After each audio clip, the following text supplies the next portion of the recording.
So hello friends and welcome back to Code with YouTube channel and welcome back to one of the most important concepts, that is Spring Boot. So in this video we are going to learn about the Spring Boot concepts और आप इस video को आप समझ सकते हैं कि ये स्प्रिंग बूट का क्रैश कोर्स है जहाँ पे आप विद इन सम टाइम्स आप सारे स्प्रिंग बूट के कंसेप्ट्स कितने इंपॉर्टेंट कंसेप्ट्स होते हैं सारी चीज़ें मैं आपको एंड टू एंड बताऊंगा।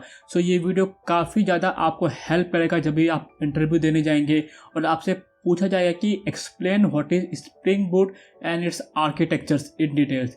सो इतना अच्छा वीडियो बनाऊंगा और इतना सिंपल बनाऊंगा कि आप वीडियो को एक बार देख लेंगे, आपके सारे कंसेप्ट जो है वो एंड टू एंड क्लियर हो जाएंगे। सो ये जो वीडियो है ये रहेगा अपना स्प्रिंग बूट क्रैश कोर्स और इसमें सारे कंसेप्ट जो है मैं क्लियर करूंगा, ठीक है। So how to explain spring boot in interview. So जब भी आप इंटरव्यू देने जाएंगे और आपसे पूछा जाएगा कि explain what is spring boot, so अगर आप ये वीडियो देखे रहेंगे तो आपको बहुत ही ज़्यादा बेनिफिट होने वाला है, बहुत ही ज़्यादा एडवांटेजेस होने वाला है। और आपसे रिक्वेस्ट है, अगर आप चैनल पे न्यू है तो चैनल को ज़रूर सब्सक्राइब कर दीजिए, वीडियो को लाइक कर दीजिए। ये सारी चीज़ें मुझे काफ़ी ज़्यादा मोटिवेट करेगी और भी अच्छे अच्छे कंटेंट बनाने के लिए। सो अभी हम लोग डायरेक्टली स्टार्ट करते हैं कोर्स को। So let's get started.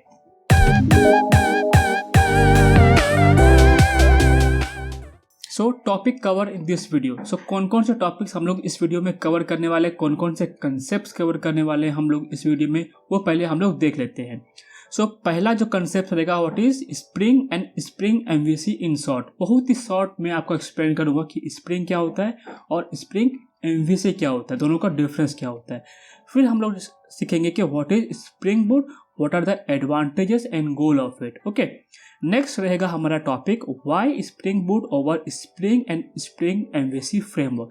हम लोग स्प्रिंग बूट को क्यों यूज करते हैं over Spring and Spring MVC framework. Next like how does it work, Spring Boot काम कैसे करता है। फिर हम लोग उसके स्प्रिंग बूट के आर्किटेक्चर को समझेंगे एंड देन हम लोग pom.xml और प्रोजेक्ट स्ट्रक्चर जो होता है स्प्रिंग बूट का वो समझेंगे विद सिंपल एग्जांपल। एंड उसके साथ साथ हम लोग समझेंगे कि अंडरस्टैंडिंग मोस्ट इंपॉर्टेंट एनोटेशन। सो जब भी हम लोग एग्जांपल क्रिएट करेंगे उसी टाइम पे जो लास्ट के 2 पॉइंट्स है like pom.xml, project structures and important annotation, so उसी टाइम पे हम लोग इस चीज़ को कवर कर लेंगे। सो आई होप आप सब काफ़ी एक्साइटेड रहेंगे। मतलब आप देखेंगे टॉपिक जो है काफ़ी सारे सिलेक्टेड टॉपिक है जो कि इंटरव्यू में पूछा जाता है आपको, ठीक है। तो ये वीडियो देखने के बाद आपको बहुत ज़्यादा फायदा होने वाला है। सो बेसिक नीड क्या रहेगा। पहली बात, ये वीडियो हर एक लेवल के डेवलपर के लिए, चाहे आप बिगिनर हो या advance, no need to worry, आपको चिंता करने की कोई ज़रूरत नहीं है। अगर आप बिगनर लेवल है लाइक स्प्रिंग बूट आप जस्ट स्टार्ट किए सीखना, या फिर आप इंटरमीडिएट लेवल है या फिर एडवांस लेवल है, आपको इस वीडियो से हेल्प जरूर मिल जाएगा। फिर हम लोग जब डेवलप करेंगे स्प्रिंग बूट एप्लीकेशन, तो उसके लिए हमारा रिक्वायरमेंट होता है जावा 8 और higher version and any of your favourite IDE. Like अगर आप यूज़ करना चाहते हैं STS यानी कि स्प्रिंग टूल सूट और IntelliJ, तो आप वो भी यूज़ कर सकते हैं। बस और कुछ नहीं, बाकी सब इस वीडियो में मैं आपको बता दूंगा। आई होप काफ़ी आप एक्साइटेड रहेंगे इस वीडियो को पूरा एंड तक देखने के लिए। पहला टॉपिक हम लोग कवर करते हैं what is spring and Spring MVC in short. So spring क्या होता है। The most important feature of spring framework is dependency injection. At the core of all spring module is dependency injection और IOC। जो अपना spring framework का जो core होता है वो बेसिकली होता है डिपेंडेंसी इंजेक्शन एंड IOC। अगर इन शॉर्ट में बात करूँ डिपेंडेंसी इंजेक्शन क्या होता है और IOC क्या होता है। So dependency injection is a programming technique that makes a class independent of its dependency. यानी कि एक क्लास दूसरे क्लास से कैसे इंडिपेंडेंट रहेगा रिलेशन वाइज, सो उस चीज़ को हम लोग बोलते हैं डिपेंडेंसी इंजेक्शन। एंड IOC यानी कि inversion of control. So inversion of control is the mechanism to achieve loose coupling between object dependency। यानी कि दो ऑब्जेक्ट के बीच में अगर हमें लूज कपलिंग अचीव करना है। और इन्वर्जन ऑफ कंट्रोल अगर इसको मैं और अच्छे में बताऊँ तो क्या होता है कि जब हम लोग अपना ऑब्जेक्ट क्रिएट करते हैं, लाइक अगर मैं चाहता हूँ कि स्टूडेंट का क्लास जो है उसका मैं ऑब्जेक्ट क्रिएट करूँ, तो क्या करूँगा, student S is equal to new student, correct. But इस चीज़ को स्प्रिंग फ्रेमवर्क खुद हैंडल करता है और हमें ऑब्जेक्ट क्रिएट करने की ज़रूरत नहीं है। ये हमें ऑब्जेक्ट जो है ऑटोमेटिकली ऑटो वायर और हमें बना के दे देगा। तो हमारा जो कंट्रोल है, यानी कि इन्वर्जन ऑफ कंट्रोल, पहले कंट्रोल किसके पास था? हमारे पास था कि हम लोग ऑब्जेक्ट खुद से क्रिएट करें, ठीक है। बट अभी क्या हो गया, अभी वही कंट्रोल चले गया स्प्रिंग फ्रेमवर्क के पास, और वो हमारा टास्क जो है वो काफ़ी इजीली वे में हैंडल करके हमारे रिक्वायरमेंट को फुलफिल कर देगा। सो इसलिए बोलते हैं इन्वर्जन ऑफ कंट्रोल, यानी कंट्रोल जो था उसका इन्वर्जन हो गया। सो हमारे पास जो था पहले एक्सेस ऑब्जेक्ट क्रिएट करने का, वो अभी किसके पास चले गया है? अपने फ्रेमवर्क के पास। नाउ अभी देखते हैं हम लोग स्प्रिंग एमवीसी क्या होता है। तो स्प्रिंग के कंसेप्ट देख लिए, अभी हम लोग देखते हैं spring MVC. So spring MVC provides a decoupled way of developing web application with simple concepts like dispatcher, servlet, model and view resolver. It make it easy to develop web application. अगर in short में आपको बोलूँ तो spring MVC का use होता है web application को create करना on the basis of MVC model, यानी कि model, view and controller. So model हमारा अलग रहेगा, व्यू रहेगा, यहाँ पे हम लोग यूआई पार्ट देखते हैं वो, और अपना कंट्रोलर जो रहेगा वो रहेगा अपना एंट्री पॉइंट, जहाँ से हम लोग एंट्री करेंगे अपने एप्लीकेशन के अंदर, परफॉर्म करेंगे और वहाँ से टर्न करेंगे मॉडल, यानी कि डेटा। उस डेटा को दिखाने के लिए जो यूज़ करेंगे वो रहेगा अपना व्यू लेयर, ठीक है। ये टोटल 3 लेयर्स होते हैं स्प्रिंग एमवीसी के अंदर। सो आप देखेंगे ना, स्प्रिंग एमवीसी के अंदर कुछ कंसेप्ट होते हैं लाइक डिस्पैचर सर्वलेट, जो कि हमें डिस्पैच करता है रिक्वेस्ट को कि किसके पास भेजना है। मॉडल एंड व्यू हो गया लाइक डेटा है और उसको कहाँ पे दिखाना है। और व्यू रिजॉल्वर क्या होता है? व्यू को रिजॉल्व करते हैं, यानी कि अगर कोई पाथ हमारे पास आ रहा है तो उसको किसके पास भेजना है, कौन से जीएसपी पे रीडायरेक्ट करना है, वो सारी चीज़ें काम करता है व्यू रिजॉल्वर। तो ये हो गया overview of Spring and Spring MVC.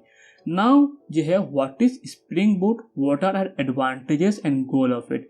ये बहुत ही इंपॉर्टेंट टॉपिक है, इस टॉपिक को आप ध्यान से देखिएगा। So Spring Boot provides a good platform for Java developer to develop a standalone and production grade Spring application that you can just run. So इसका मतलब क्या है कि जब भी हम लोग चाहते हैं कि हमारा Spring Boot का एप्लीकेशन हम लोग डेवलप करें, Spring Boot का एप्लीकेशन क्या करें? डेवलप करें। तो ये क्या करता है ना कि stand alone and production grade, यानी कि जब हम लोग स्प्रिंग बूट के एप्लीकेशन को डेवलप करेंगे, ये एक इनिशियल स्टेट में जो रहेगा ना, यही रहेगा अपना रेडी स्टेट, ठीक है। ज़्यादा मॉडिफिकेशन करने की ज़रूरत नहीं होती, मतलब हम लोग जो एप्लीकेशन एक स्टार्ट में क्रिएट करेंगे वो हमें रेडी मिल जाता है, ना ही उसमें हमें एक्स्ट्रा जार फाइल लोड करने की ज़रूरत होती है। यानी कि जो भी हम लोग जार फाइल लोड करना है वो already at the time of creation ही हम लोग मेंशन कर देते हैं। इसलिए नेक्स्ट पॉइंट है कि उसका एडवांटेजेस क्या है। तो एडवांटेजेस के फर्स्ट पॉइंट हो जाए कि easy to understand and develop Spring application. काफ़ी बहुत ही ज़्यादा सिंपल होता है अपने स्प्रिंग बूट को एप्लीकेशन को डेवलप करना। एंड इंक्रीज प्रोडक्टिविटी, यानी कि जब हम लोग एप्लीकेशन को डेवलप बहुत ही फास्टर वे में कर देंगे तो क्या होगा, अपना प्रोडक्टिविटी इंक्रीज हो जाएगा, हमें कम टाइम लगेगा एप्लीकेशन को क्रिएट करने में, मॉडिफाई करने में, करेक्ट। नेक्स्ट पॉइंट है रिड्यूस द डेवलपमेंट टाइम, जो मैंने ऑलरेडी कवर कर लिया। अगर हमारा इजी टू अंडरस्टैंड है किसी भी चीज़ को, अगर हम लोग इजी वे में समझ लेंगे तो हमारा प्रोडक्टिविटी भी इम्प्रूव हो जाएगा और उस चीज़ को बनाने में भी हमारा टाइम क्या लगेगा, बहुत ही ज़्यादा कम लग जाएगा।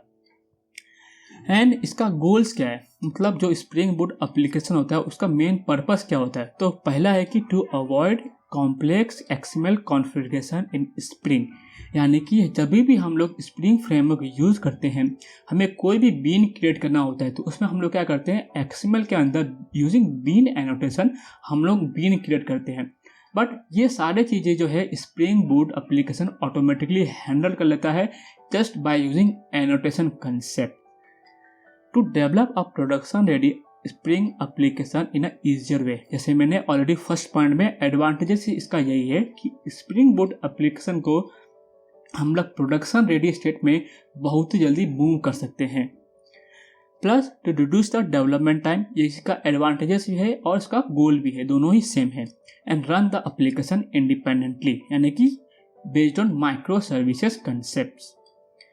Offer N easier way of getting started with application, इसका मतलब क्या है कि हम लोग जब भी स्प्रिंग बूट का एप्लीकेशन क्रिएट करना चाहेंगे, जस्ट हमें स्प्रिंग इनिशियलाइजर करके एक कंसेप्ट होता है, वहाँ पे जाके हम लोग यूजिंग मिनिमल कॉन्फ़िगरेशन एक हम एप्लीकेशन एक रेडी स्टेट में क्रिएट कर सकते हैं। सो यही हो गया कुछ overview of what is spring Boot, what are its advantages and goals. I hope आपको वीडियो काफ़ी अच्छा लग रहा होगा, काफ़ी अच्छे से समझ में आ रहा होगा। एंड कोई भी डाउट होता है ना किसी भी पॉइंट्स के ऊपर, आप मुझे कमेंट सेक्शन में पूछ सकते हैं, आपको प्रॉपर टाइम पे रिप्लाई मिल जाएगा, ठीक है। सो नेक्स्ट क्वेश्चन है why Spring Boot over Spring and MVC framework. अभी बताइए, अभी जब हम लोग स्प्रिंग फ्रेमवर्क में एप्लीकेशन को डेवलप करते हैं तो वहाँ पे क्या होता है, हर एक चीज़ के लिए हमें XML कॉन्फ़िगरेशन का यूज़ करना पड़ता है, बहुत सारे कोड जो है वो लिखने पड़ते हैं। तो हमें क्या होता है कि हमें अगर एप्लीकेशन डेवलप करना है तो हमें फास्टर वे में एप्लीकेशन को डेवलप करना है, करेक्ट। तो हमें जितना कम टाइम में एप्लीकेशन को डेवलप करेंगे उतना अच्छा रहेगा, और जितना कम चेंजेस रिक्वायर रहेगा अपने एप्लीकेशन के लिए हम लोग वो चूज़ करेंगे। सो स्प्रिंग बूट का फ़ायदा यही होता है कि हम लोग बहुत ही मिनिमल कॉन्फ़िगरेशन चेंज करके अपने एप्लीकेशन को काफ़ी ज़्यादा इम्प्रूव कर सकते हैं। So why Spring Boot? It provides a flexible way to configure Java Beans, XML configuration and database transaction.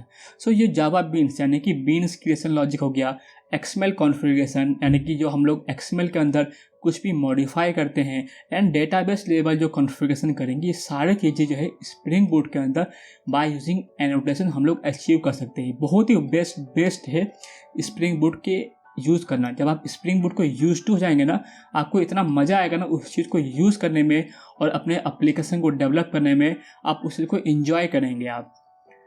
Next है it provides a powerful batch processing and manages rest and point.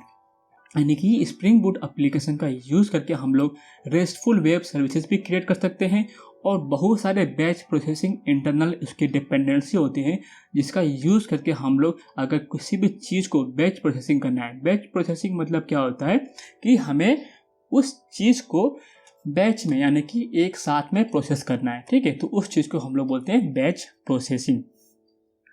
Next है in Spring Boot everything is auto configure, no manual configuration is required. Auto configure यानी कि हमें खुद से XML के अंदर जाके चेंजेस करने की ज़रूरत नहीं पड़ेगी, वो ऑटोमेटिकली कॉन्फ़िगर हो जाएगा यूजिंग जस्ट एनोटेशन। ये चीज़ें मैं कवर करूँगा। अगर आप न्यू रहेंगे ना इस टॉपिक के लिए, एनोटेशन क्या होता है, इसका मीनिंग क्या होता है, अगर आप इसके फेमिलियर रहेंगे तो आपको ये जो पॉइंट्स थी काफ़ी अच्छे से समझ में आगे रहेंगे। बट अभी के लिए आप समझिए कि हमें बहुत ही ज़्यादा मिनिमल कॉन्फ़िगरेशन करना पड़ता है एक एप्लीकेशन को और स्प्रिंग बूट की एप्लीकेशन को रेडी करने के लिए, ठीक है। Now it offers annotation based spring application. जैसे मैंने आपको बताया कि हमें जो कॉन्फ़िगर करना पड़ता है वो क्या होता है, मिनिमल कॉन्फ़िगरेशन, ठीक है, और no manual configuration is required. तो इसके लिए जस्ट हमें एक एनोटेशन का कंसेप्ट होता है, उसको यूज़ करते हैं हम लोग ये चीज़ें अचीव करने के लिए। ईजी डिपेंडेंट मैनेजमेंट यानी कि हमें अगर अपने एप्लीकेशन को क्रिएट करना है, ठीक है, तो उसमें क्या करते हैं हम लोग स्प्रिंग फ्रेमवर्क एप्लीकेशन को क्रिएट करने के लिए जितने भी जार फाइल रहेंगे उस जार फाइल को हम लोग मैनुअली जाके हम लोग लोड करते हैं। बट वह चीज़ें स्प्रिंग बूट के अंदर हमें जस्ट एक माइनर चेंज करके हमें सारे जार फाइल को लोड कर सकते हैं, यानी कि उसके डिपेंडेंसी जार जो रहेंगे उसको काफ़ी इजी वे में हम लोग मैनेज कर सकते हैं अंडर स्प्रिंग बूट एप्लीकेशन। तो लास्ट पॉइंट जो है वो यही कहना चाहता है।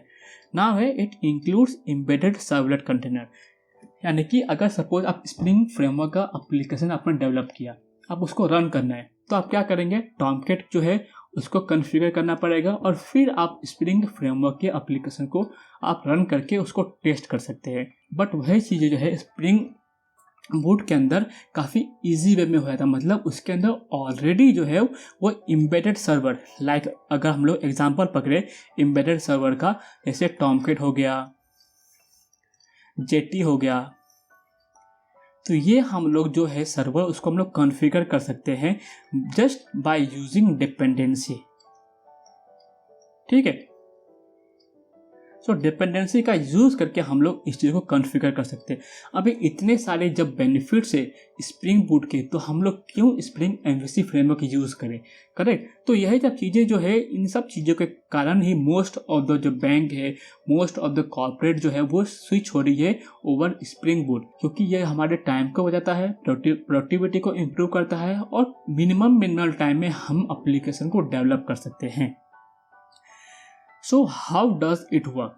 अभी हमने समझ लिया कि स्प्रिंग बूट हम लोग क्यों चूज करते हैं। अभी ये काम कैसे करता है, तो स्प्रिंग बूट जो है automatically configure your application based on the dependency you have added to the project by using enable auto configuration annotation.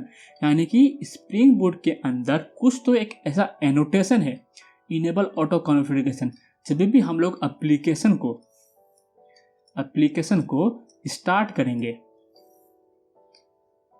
ठीक है, ये जो है @enable auto configuration, short form लिखता हूँ, इनेबल ऑटो कॉन्फ़िगरेशन, ये क्या करता है, जितने भी डिपेंडेंसी रहेंगे ना, सबको हमारे सिस्टम के लिए और हमारे एप्लीकेशन के लिए क्या करता है, कॉन्फ़िगर कर देता है। ठीक है, तो यह ऑटोमेटिकली जो है ये हैंडल कर लेता है enable auto configuration. Plus, the entry point of the Spring Boot application is the class which contains @Spring Boot application annotation. So, कैसा स्ट्रक्चर होता है ना, आप सपोज अगर टेस्ट क्लास क्रिएट करते हैं, ठीक है, टेस्ट क्लास के अंदर क्या रहेगा, एक मेन मेथड रहेगा क्लास को रन करने के लिए। इस मेन मेथड के अंदर हमारा क्या रहेगा, कुछ लॉजिक रहेगा, जहाँ पे मतलब बेसिकली स्प्रिंग बोट के एप्लीकेशन को रन करने के लिए हमारे पास क्या होता है, रन मेथड। ठीक है, और इस चीज़ को स्प्रिंग बोट एप्लीकेशन बनाने के लिए हम लोग यूज़ करते हैं यहाँ पे @ जो कि क्लास के ऊपर आता है, स्प्रिंग बोट एप्लीकेशन एनोटेशन, यानी कि ये एनोटेशन। और इससे हमारा एप्लीकेशन क्या होता है, एंट्री पॉइंट बन जाता है वो क्लास रन करने के लिए। ठीक है, और उसके अंदर क्या होना चाहिए, एक मेन मेथड जो एप्लीकेशन को हमारे स्टार्ट करेगा। सो इन शॉर्ट में बोलूँ, उसके अंदर होता है एक नेक्स्ट है, spring boat automatically scan all the component included in the project by using component scan annotation. Component scan यानी कि जो भी हम लोग पैकेज क्रिएट करेंगे, उसके अंदर जितने भी कंपोनेंट क्रिएट करेंगे, उस सारे कंपोनेंट को हम लोग एक ही बार में स्कैन कर सकते हैं just by using this simple annotation, that is component scan. And last point है कि अपना जो स्प्रिंग बूट एप्लीकेशन है, ये सारी चीज़ों को हम लोग अलग अलग, यानी कि अपना इनेबल ऑटो कॉन्फ़िगरेशन हो गया, कंपोनेंट स्कैन हो गया, और एक होता है कॉन्फ़िगरेशन, ये तीनों चीज़ को हम लोग एक ही बार में कंबाइन कर सकते हैं under annotation spring boot application. So spring boot application is the combination of 3 annotation, that is component scan, enable auto configuration and configuration. हमें एक एक एनोटेशन को यूज़ नहीं करना है, जस्ट एक एनोटेशन यूज़ करेंगे और हमारा काम जो है वो बन जाता है। तो ये हो गया एक कि एप्लीकेशन कैसे काम करता है। तो कैसे काम करता है, एक स्प्रिंग बूट एप्लीकेशन करके एनोटेशन होता है जो कि entry point of our spring boot application कहलाता है, और उसके अंदर होना चाहिए main method to start our spring boot application. अगर मैं एग्जाम्पल पकड़ूँ लाइक डेटाबेस ऑटो कॉन्फ़िगरेशन, तो ये क्या होता है कि सपोज हमारे पास डेटाबेस के कॉन्फ़िगरेशन करने हैं, ठीक है, और हमने डिपेंडेंसी लोड कर लिया डेटाबेस का। अगर हमारे पास उसका कॉन्फ़िगरेशन प्रेजेंट नहीं रहेगा, तो हम लोग क्या कर सकते हैं, इन मेमोरी डेटाबेस क्रिएट कर सकते हैं। इसके लिए एक डिपेंडेंसी होता है, यानी कि एग्जांपल के लिए अभी बता देता हूँ मैं, S2 करके, S2 डेटाबेस बोलते हैं, जिसको स्प्रिंग बूट के अंदर ऑलरेडी रहता है। तो हमें कोई भी डेटाबेस बाहर से लाइक MySQL और ओरेकल, ये सब हमें अगर हमारे सिस्टम पे इंस्टॉल नहीं है, फिर भी हम लोग अपना एप्लीकेशन को डेटाबेस रेडी कर सकते हैं, डेटाबेस कॉन्फ़िगर करके रेडी कर सकते हैं। ठीक है, just to test our application whether it is performing insert operation और नॉट, डिलीट ऑपरेशन और not, so in short CRUD operation. ठीक है, तो ये हो गया हमारा एग्जाम्पल। आई होप आपको यहाँ तक काफ़ी अच्छे से समझ में आ रहा होगा। नेक्स्ट है one of the most important concepts and one of the most ask favourite question, understanding spring boot architecture. ये कंसेप्ट को आप अच्छे से मैं आपको समझाऊंगा, आप ध्यान से सुनिएगा कैसे क्या काम करता है। अगर आपको वीडियो सपोज एक बार में समझ में नहीं आता है, वीडियो को वापस से देखिए, क्योंकि मैंने काफ़ी कंसेप्चुअल वे में और विथ एग्जांपल एक्सप्लेन कर रहा हूँ आपको, ठीक है। So understanding spring boot architecture. So इसके बिल्डिंग ब्लॉक्स क्या है? बिल्डिंग ब्लॉक यानी कि जो पिलर होते हैं, पिलर क्या है इस चीज़ के, स्प्रिंग बोर्ड आर्किटेक्चर के। सो पहला है spring board starter project, second है spring board starter parent, and third है ऑटो कॉन्फ़िगरेशन। सो ये सारी चीज़ों को हम लोग वन बाय वन समझेंगे। सो टोटल कितने बिल्डिंग ब्लॉक्स है अपने स्प्रिंग बोर्ड आर्किटेक्चर के अंदर? 3। First one is spring board starter project, spring board starter parent and auto configuration. So ये तीनों चीज़ें क्या होते हैं ना, आपको मैं बहुत ही अच्छे से समझाऊंगा आपको, चिंता बिल्कुल मत कीजिए। सो पहला है हमारा spring board starter project. So starter are a set of convenient dependency descriptor that you can include in your application। आपको समझाता हूँ, ठीक है। We get one stop shop for all the Spring and related technology that you need without having to hunt through same code and copy paste lots of dependency descriptor। So ये दो points को मैं आपको अभी अच्छे से explain करता हूँ। ये क्या होता है वन स्टॉप शॉप जो है, ये इसका मीनिंग क्या हो गया? And set of convenient dependency descriptor, यानी कि जब भी हम लोग एप्लीकेशन क्रिएट करना चाहते हैं, सपोज अगर हम लोग स्प्रिंग एमवीसी यूज़ करते हैं, स्प्रिंग एमवीसी, तो उस एप्लीकेशन को अगर हमें डेटाबेस का कॉल करना रहेगा तो जेडीबीसी के जार फाइल का रिक्वायरमेंट रहेगा। वेब के लिए हम लोग वेब के जार फाइल को डाउनलोड करेंगे, बहुत सारे अगर हमें वैलिडेशन परफॉर्म करना है तो हाइबरनेट के वैलिडेशन को डाउनलोड करेंगे जार फाइल को, एंड उसको हमें प्रोजेक्ट्स में क्या करना पड़ेगा? इंपोर्ट करना पड़ेगा, ठीक है। जाके हमें मैनुअली इंपोर्ट करना पड़ेगा, कहाँ पे? क्लास पाथ पे। बट स्प्रिंग बोर्ड के अंदर ये सारे चीज़ें का लफड़ा जो है वो क्या होता है? ख़त्म हो जाता है।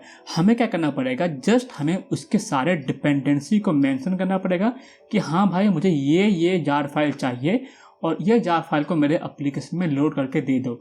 तो ऑटोमेटिकली ये जो है जितने भी कंपेटिबल जार फाइल रहेंगे एक दूसरे के हिसाब से, वो ऑटोमेटिकली हमें डाउनलोड करके हमें दे देगा। तो ये होता है अपना स्प्रिंग बोर्ड स्टार्टर प्रोजेक्ट। अगर मैं एग्जांपल बताऊं, जैसे कि spring board starter web services, अगर हमें वेब सर्विसेज क्रिएट करना है तो हम लोग ये डिपेंडेंसी को मेंशन कर सकते हैं प्रोजेक्ट के अंदर, ठीक है। अगर हमें वेब एप्लीकेशन यानी कि हमें रेस्टफुल वेब सर्विसेज क्रिएट करना है और यूआई बेस्ड एप्लीकेशन क्रिएट करना है तो उस टाइम पे हम लोग spring board starter web dependency को अपने प्रोजेक्ट के अंदर मेंशन कर सकते हैं।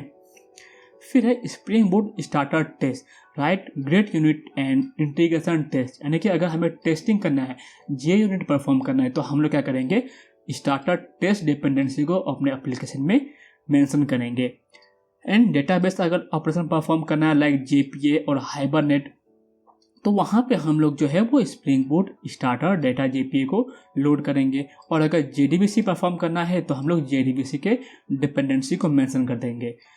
सो ये कुछ थे हमारे important spring board starter project, जिसमें हमने सीखा कि कौन कौन से डिपेंडेंसी को हम लोग लोड करके अपने एप्लीकेशन को रेडी कर सकते हैं। Now spring board starter parent, parent से क्या मालूम पड़ता है? सो इस वर्ड का कंसेप्ट आप समझ जाएंगे तो आपका सारा कंसेप्ट क्या हो जाएगा? क्लियर हो जाएगा। सो पेरेंट मतलब क्या होता है कि आप जब एप्लीकेशन क्रिएट करना जाएंगे, यानी कि pom.xml एक फाइल होता है, ठीक है, जिस फाइल के अंदर हम लोग सारा अपना डिपेंडेंसी को मेंशन करते हैं, डिपेंडेंसी को मेंशन करते हैं कि हाँ भाई हमें जेपीए लोड करके दे दो, हमें वेब लोड करके दे दो, या फिर एच2 डेटाबेस लोड करके दे दो। तो ये सारी चीज़ें हमने प्रीवियस स्लाइड में हमने कवर कर लिया है। तो ये डिपेंडेंसी का कौन सा वर्जन डाउनलोड करना है, वर्जन 2 डाउनलोड करना है, वर्जन 3 डाउनलोड करना है, कौन सा वर्जन डाउनलोड करना है, ये सारे वर्जन जो है वो ऑटोमेटिकली कंपैटिबल हो जाएंगे based on this parent tag. तो एक जो है pom.xml के अंदर हम लोग एक पेरेंट टैग होता है, उस पेरेंट टैग के अंदर हम लोग मेंशन करते हैं group ID, artifact ID and version, ठीक है। यह वर्जन के बेसिस पे ना, सपोज अगर मैं मेंशन करता हूँ 2.7.9 एग्जांपल के तौर पे, वर्जन के बेसिस पे हमारे जितने भी जार फाइल लेंगे वो सारे हो जाएंगे डाउनलोड हमारे एप्लीकेशन के अंदर, और ऑटोमेटिकली हमारा एप्लीकेशन जो वो हो जाएगा कॉन्फ़िगर्ड। सो फर्स्ट पॉइंट है, all spring board project typically uses Spring Boot starter parent as the parent in the pom.xml file. So इस तरह का कुछ दिखता है। जैसे मैंने आपको बताया, हमारे पास रहेगा एक पेरेंट टैग स्टार्ट का, पेरेंट टैग रहेगा एंड का, एंड उसके अंदर हम लोग मेंशन करेंगे group ID, artifact ID and version ID. So group ID यानी कि कहाँ से हमारा ले रहा है ये अपना प्रोजेक्ट डिपेंडेंसी, तो ये हो रहेगा org spring framework dot boot, यानी कि ये इंडिकेट करता है कि हमारा ये स्प्रिंग बूट एप्लीकेशन है। एंड इस स्प्रिंग बूट का जो डिपेंडेंसी रहेगा वो spring boot starter parent, and इस पेरेंट का जो वर्जन है वो क्या है 2.0.0 रिलीज।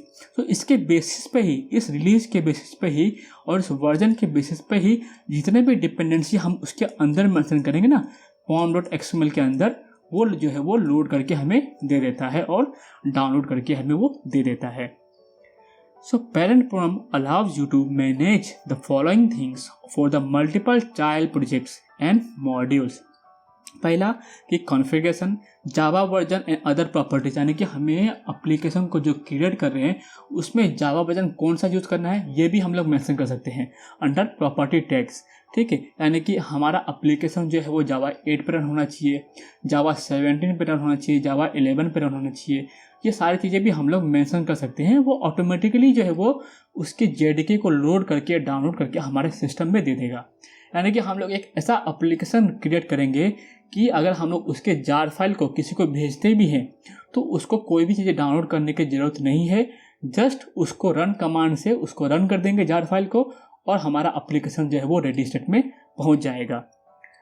सेकेंड है कि डिपेंडेंसी मैनेजमेंट, जो कि मैंने आपको बताया version of dependency. So just by using this version we can load our all the dependency mention in the pom.xml file. फिर नेक्स्ट पॉइंट है डिफ़ॉल्ट प्लगइन कॉन्फ़िगरेशन, यानी कि ये मैवन प्लगइन की बात कर रहे हैं, यानी कि हमारे pom.xml के अंदर मैवन क्लीन इंस्टॉल करने के लिए यह एक प्लगइन होता है जिस प्लगइन का यूज़ करके हम लोग अपने एप्लीकेशन को जो है वो रेडी स्टेट में डालते हैं। यानी कि प्लगइन के बेसिस पे हम लोग एप्लीकेशन को क्लीन कर सकते हैं, इंस्टॉल कर सकते हैं और कुछ डिपेंडेंसी लोड करना रहेगा तो ये चीज़ें ये प्लगइन जो है वो कर देता है। Now next concept is spring initialiser. Spring initialiser, जैसे मैंने आपको बताया था ना कि अगर हमें एप्लीकेशन को क्रिएट करना है सो सबसे फास्टेस्ट वे में अगर एप्लीकेशन को क्रिएट करना है तो हम लोग क्रिएट कर सकते हैं यूजिंग स्प्रिंग इनिशियलाइजर कंसेप्ट्स। बहुत ही सिंपल कंसेप्ट है, किसी वर्ड को देख के आप डरिए मत। सो स्प्रिंग इनिशियलाइजर होता क्या है? Use to create spring boot application at a faster speed using initializer link. So हमें इस लिंक पे जाना है और इस लिंक पे जाने के बाद आप देखेंगे यहाँ पर हम लोग क्या मेंशन कर रहे हैं कि हाँ भाई जो प्रोजेक्ट है वो प्रोजेक्ट हमें ग्रेडल वे में यूज़ करना है, ग्रेडल कॉटलिन वे में या फिर मैवन वे में। अगर हमें मैवन सेलेक्ट करना है तो मैवन पे टिक कर दो। लैंग्वेज कौन सा रहेगा? जावा। ठीक है भाई, जावा। और वर्जन कौन सा है? हमें 3 वर्जन यूज़ करना है, 3.0.4 यूज़ करना है, जो भी वर्जन यूज़ करना है वो हमें सिलेक्ट करना है। यहाँ पे हमें मेंशन करना है प्रोजेक्ट का group ID, artifact ID, project का नेम क्या रहेगा, ठीक है। और यह डिस्क्रिप्शन जस्ट कि हाँ कि कौन सा डिस्क्रिप्शन, यानी कि अगर हम लोग कैलकुलेटर बना रहे हैं तो हम लोग बोल सकते हैं कि calculator is created perform operation और मल्टीप्लिकेशन डिवीजन हम लोग मेंशन कर सकते हैं।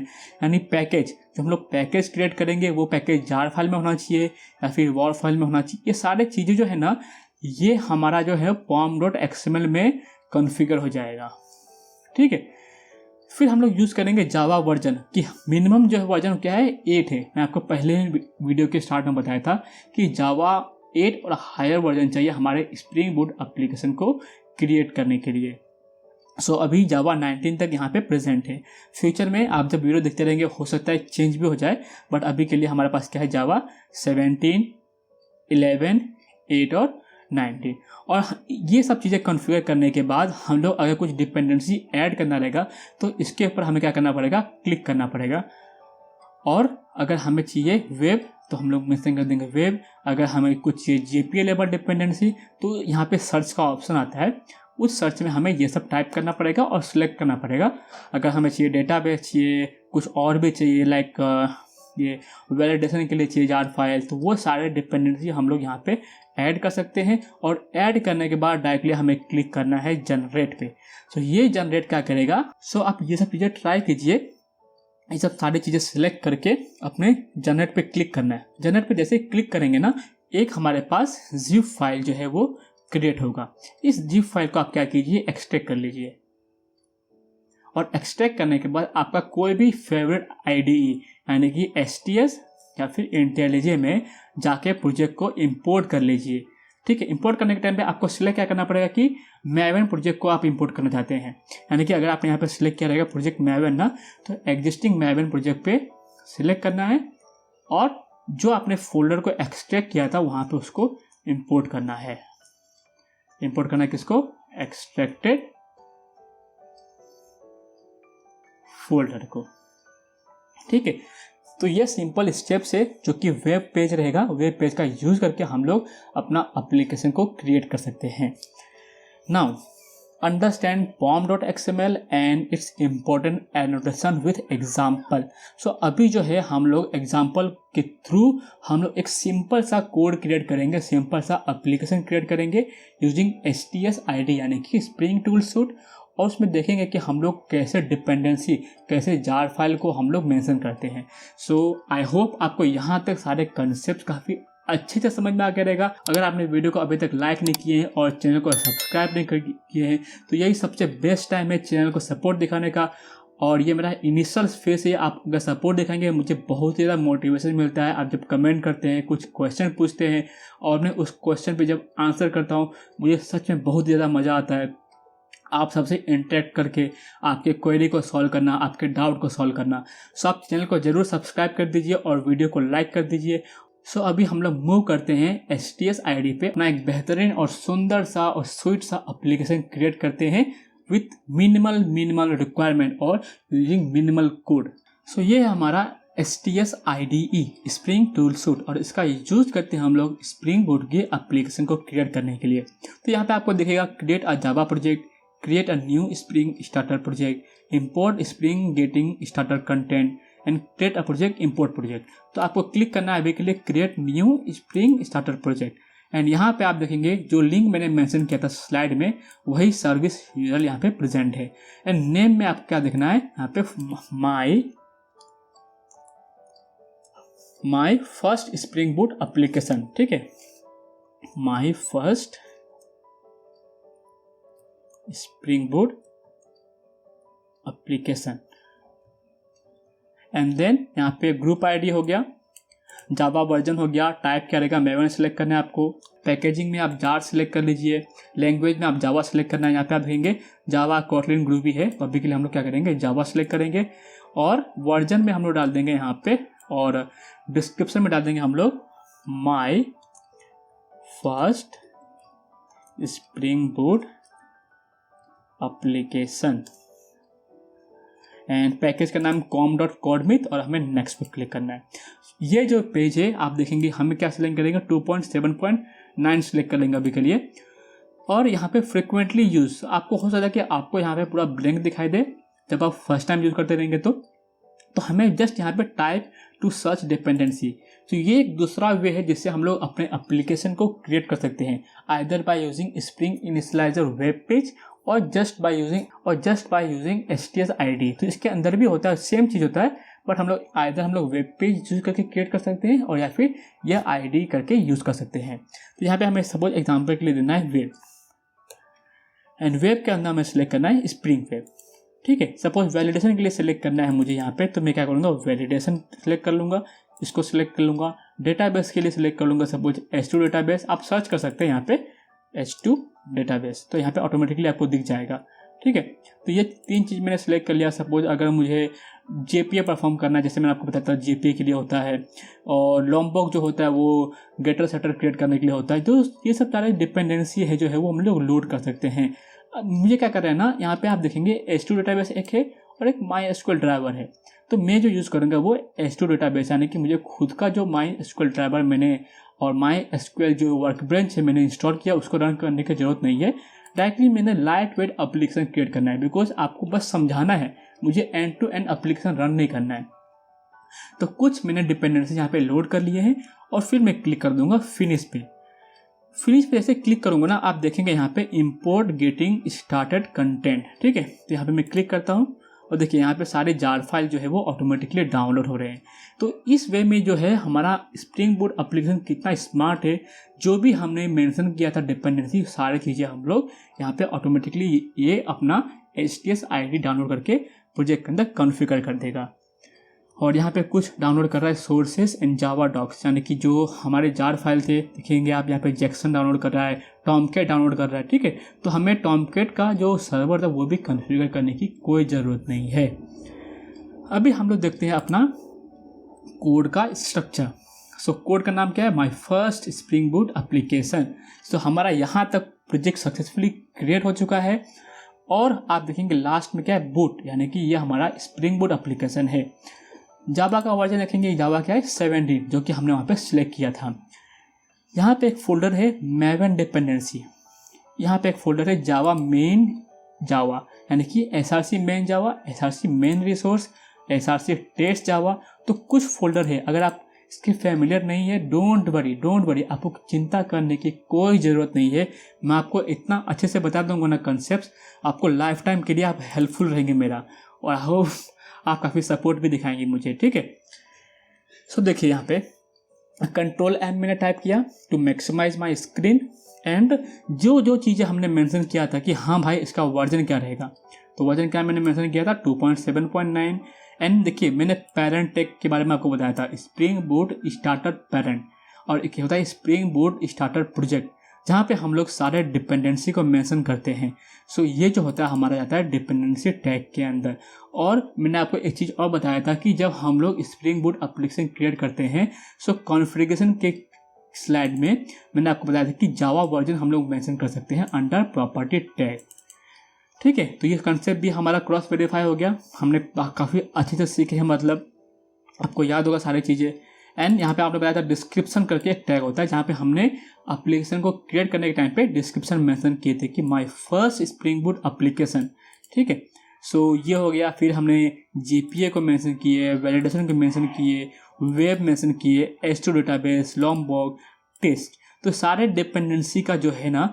और हमने मैवन प्लगइन, तो यहाँ पे प्लगइन कॉन्फ़िगरेशन एक पॉइंट था, कॉन्फ़िगरेशन हो गया, फिर प्लगइन करके एक थर्ड पॉइंट था, तो ये थर्ड पॉइंट जो है यहाँ पे कवर हो गया। अभी मैं आपको थोड़ा प्रोजेक्ट का स्ट्रक्चर बताता हूँ। ये होता क्या है कि जितने भी डिपेंडेंसी हम लोग मेंशन किए हैं, आप जब मैवन डिपेंडेंसी के फोल्डर को एक्सपांड करेंगे तो यहाँ पे आप देखते हैं कुछ सारी चीज़ें स्ट्रेंज, कुछ आप अचंभित हो जाएंगे, आप होश उड़ जाएगा आपको। देखिए क्या होता है, तो यहाँ पर आप देखेंगे बहुत सारे फाइल है। जैसे एग्जांपल के तौर पे मैं आपको कुछ एग्जांपल दूंगा, जैसे हाइबरनेट वैलिडेटर हो गया, ठीक है, यानी कि हम लोग जो भी डेटाबेस में वैल्यू इंसर्ट करने जाएंगे उस पर अगर वैलिडेशन परफॉर्म करना है तो वो कर सकते हैं। जैक्सन हो गया, जेसन जैक्सन, यानी कि हमें मैपिंग करने के लिए from JSON object to our class object, ठीक है। फिर वैलिडेशन परफॉर्म करने के लिए हम लोग जाकार्ता वैलिडेशन यूज़ कर सकते हैं। JUnit के लिए हम लोग JUnit यूज़ कर सकते हैं। अगर फिर हो गया अपना SLF4j, log4j, यानी ये सारे डिपेंडेंसी ऑटोमेटिकली इसने कॉन्फ़िगर कर लिया, हमें कुछ भी डाउनलोड करने की ज़रूरत ही नहीं है। फिर आप नीचे देखेंगे तो स्प्रिंग बूट के जो डेटा JDBC हो गया, डेटा JPA हो गया, टॉमकैट हो गया, स्टार्टर टॉमकैट, ये सारे टॉमकैट भी इसने डाउनलोड करके दे दिया। और आप एक और चीज़ देखेंगे ना, मैं आपको दिखाता हूँ। सो आप देखिएगा ना यहाँ पे वो ऑटोमेटिकली जो है वो जावा का 17 वर्जन जो है वो इसने डाउनलोड करके दे दिया है। तो हमें ये सब चीज़ें भी डाउनलोड करने की कोई ज़रूरत ही नहीं पड़ती। तो कितना स्मार्ट है अपना स्प्रिंग बूट एप्लीकेशन क्रिएट करना। और इसमें देखेंगे ना आप, यहाँ पे एक SRC मेन जावा फोल्डर है, SRC मेन रिसोर्स है। सो मेन रिसोर्स के अंदर हमारा एक इम्पॉर्टेंट फाइल होता है एप्लीकेशन डॉट प्रॉपर्टीज़। इस प्रॉपर्टीज़ फाइल को मैं ओपन करता हूँ, आपको कुछ दिखाता हूँ आपको। अभी के लिए ये फाइल जो है वो ब्लैंक फाइल है। तो इस फाइल के अंदर हम लोग अपना पोर्ट नंबर और जो भी डेटाबेस रिलेटेड कॉन्फ़िगरेशन करना रहेगा वो सारे कॉन्फ़िगरेशन हम लोग यहाँ पे क्रिएट कर सकते हैं। और यहाँ पे आप देखेंगे एक हमारा स्विच सा फोल्डर क्रिएट हुआ है com.codemith करके, एंड इसके अंदर हमारा एक मोस्ट इम्पोर्टेंट फाइल क्रिएट हुआ है Spring boot application, my first spring boot application. और मैंने आपको एक स्लाइड में बताया था कि हमारे स्प्रिंग बूट का एंट्री पॉइंट क्या होता है, जहाँ पे हम लोग स्प्रिंग बूट एप्लीकेशन एनोटेशन और मेन मेथड मेंशन करते हैं। एंड उस मेन मेथड के अंदर कौन सा मेथड होता है, रन मेथड। जो कि हमारे ये जो क्लास फाइल है इस क्लास फाइल को क्या करेगा, रन कर देगा। और ये स्प्रिंग बोट एप्लीकेशन आप देखेंगे ये it is a combination of component scan, enable auto configuration, spring boat configuration, ये सारी चीज़ों का कॉम्बिनेशन है। जो जो चीज़ें मैंने आपको स्लाइड में बताया ना सारी चीज़ें यहाँ पे क्रॉस वेरीफाई आप कर सकते हैं। ठीक है, ये स्प्रिंग बोट एप्लीकेशन है और ये स्प्रिंग बोट एप्लीकेशन को रन करने के लिए हम लोग क्या करेंगे, राइट क्लिक करेंगे, run as Spring Boot app, और आप देखेंगे यहाँ पे हमारा स्प्रिंग बोट एप्लीकेशन स्टार्ट हो रहा है। इसको थोड़ा मैं यहाँ पे मूव करते हैं और यहाँ पे देखेंगे ना हमारा जब स्प्रिंग बोट एप्लीकेशन स्टार्ट हो जाएगा तो कुछ इस तरीके का लास्ट में मैसेज आएगा, टॉमकैट स्टार्टेड ऑन पोर्ट 8080। ठीक है, तो ये हमारा एप्लीकेशन हो चुका है स्टार्ट। अभी हम लोग क्या करेंगे, कुछ इंपॉर्टेंट कंसेप्ट समझेंगे। यानी कि जब हम लोग स्प्रिंग बोट का एप्लीकेशन क्रिएट करते हैं तो कुछ फाइल्स होते हैं, यानी कि एक होता है कंट्रोलर जहाँ पे हमारा सारे कंट्रोलर जो है वो मेंटेन करते हैं, यानी कि वो एंट्री पॉइंट कहलाता है। फिर होता है एक रिपोजिटरी, जो रिपोजिटरी क्लास फाइल का यूज़ करके हम लोग वो रिपोजिटरी क्लास एक्सटेंड्स करेगा एक JPA रिपोजिटरी और CRUD रिपोजिटरी को। उसका काम क्या होता है कि हमें अगर क्रिएट ऑपरेशन परफॉर्म करना है, रीड ऑपरेशन परफॉर्म करना है, update operation and delete operation perform करना है, तो वो उस टाइम पे जो हमने रिपोजिटरी इंटरफेस क्रिएट किया था, लाइक अगर एम्प्लॉय रिपोजिटरी क्रिएट किए हैं तो वो एम्प्लॉय रिपोजिटरी क्या करेगा, उसको एक्सटेंड करेगा और सारे जो इंपॉर्टेंट मेथड है वो हम लोग यूज़ कर सकते हैं to save our database object, यानी कि to save our object into the database. फिर होता है एक सर्विस करके, जिसका काम होता है हमारे बिजनेस लॉजिक को परफॉर्म करना। तो जस्ट एक सिंपल एग्जांपल दूंगा, हमें कुछ इंप्लीमेंट नहीं करना है कि हम लोग कैसे क्रिएट करते हैं। तो पहले मुझे यहाँ पे क्लिक करना है, फिर मैं क्लिक करूँगा एक पैकेज आइकन के ऊपर, या फिर आप राइट क्लिक करके भी कर सकते हैं, और यहाँ पे मैं डाल दूंगा कंट्रोलर। ये नहीं कि हार्ड एंड फास्ट रूल है कि हमें यही चीज़ फॉलो करना, पत्थर की लकीर नहीं है, बट ये एक बेस्ट अप्रोच है। हमारा एप्लीकेशन क्रिएट करते हैं तो जब सामने वाला देखता भी उसको एकदम अच्छा दिखना चाहिए, है ना।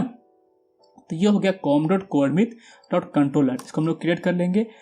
फिर वापस से हम लोग इसके ऊपर क्लिक करेंगे और फिर हम लोग यहाँ पे क्लिक करेंगे रिपोजिटरी। और एक और कंसेप्ट होता है मॉडल और एंटिटी, यानी कि जिस ऑब्जेक्ट्स को, जिस मॉडल को हमें डेटाबेस में सेव करना है वो, लाइक अगर एग्जांपल पकड़ेंगे एम्प्लॉय हो गया, कॉलेज हो गया, तो वो हमारा कहलाएगा मॉडल और एंटिटी। और एक होता है हमारा सर्विस भी बोल सकते हैं। ठीक है, एंड अभी हम लोग एक सिंपल सा एक क्लास क्रिएट करेंगे। पहले हम लोग यहाँ पे एक मॉडल क्रिएट करते हैं एग्जांपल के तौर पे एम्प्लॉय, एंड उसमें बहुत ही मिनिमल कॉन्फ़िगरेशन करेंगे, मिनिमल प्रॉपर्टी क्रिएट करेंगे।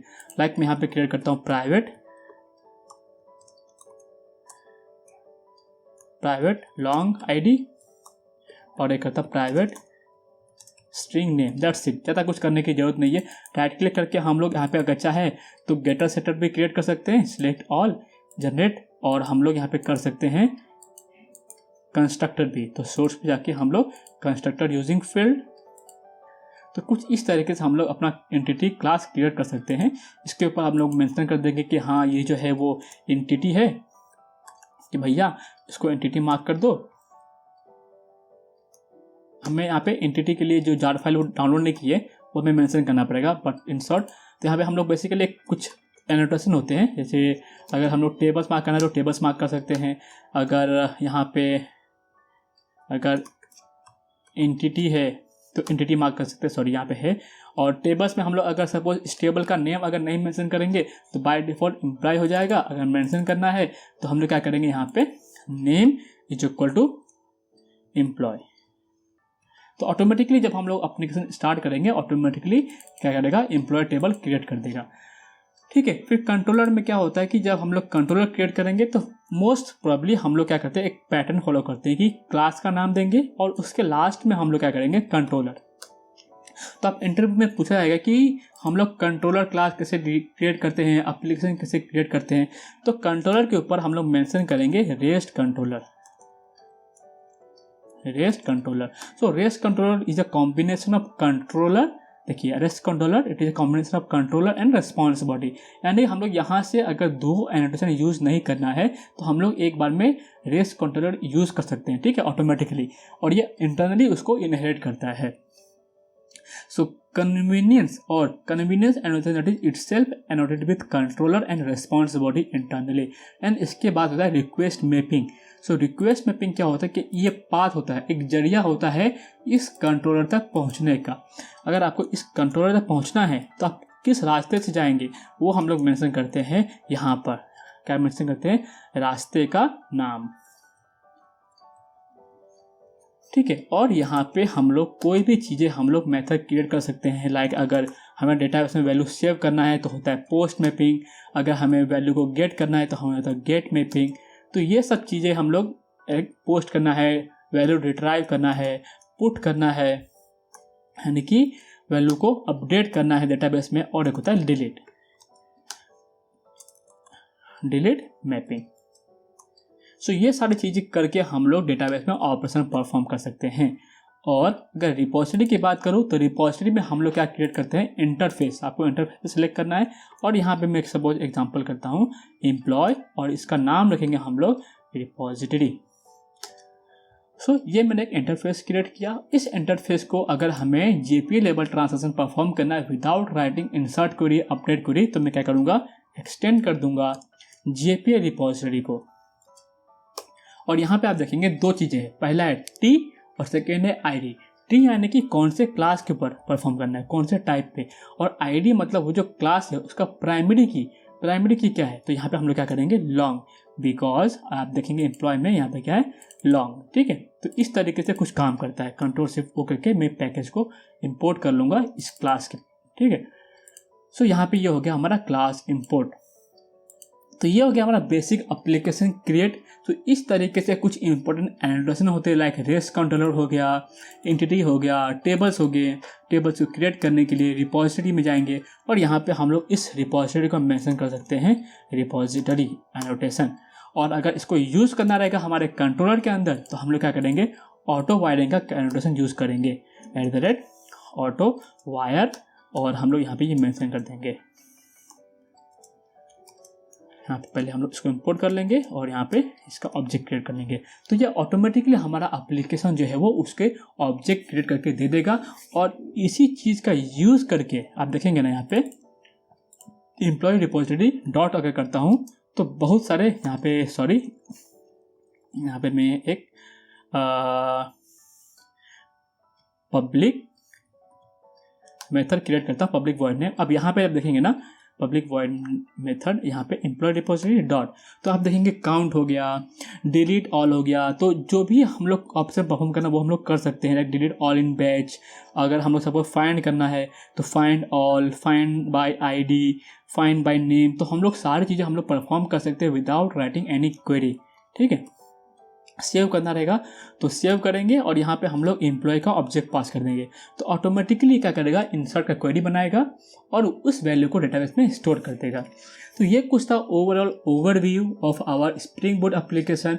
किस तरीके से आपको एक्सप्लेन करना है, ये तो बहुत इन डेप्थ में मैंने आपको बता दिया, आपको इतना एक्सप्लेन करना नहीं रहेगा, बट आपको इस वीडियो से डेफिनेटली बहुत कुछ सीखने को मिला रहेगा। सो बस आज के लिए इतना है। अगर वीडियो आपको पसंद आए तो वीडियो को जरूर लाइक कर दीजिए, चैनल को सब्सक्राइब किए बिना मत जाइए और बेल नोटिफिकेशन आइकन को भी क्लिक कर दीजिए। उससे क्या होगा कि नेक्स्ट जब भी मैं वीडियो अपलोड करूँगा आपको नोटिफिकेशन चले जाएगा, आप उस वीडियो को मिस नहीं करेंगे और अपना कंसेप्ट जो है वो डे बाय डे आप स्ट्रॉन्ग करेंगे।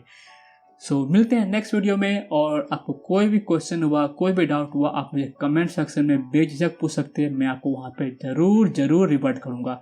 सो till then take care and bye bye, see you in the next video. जय हिंद।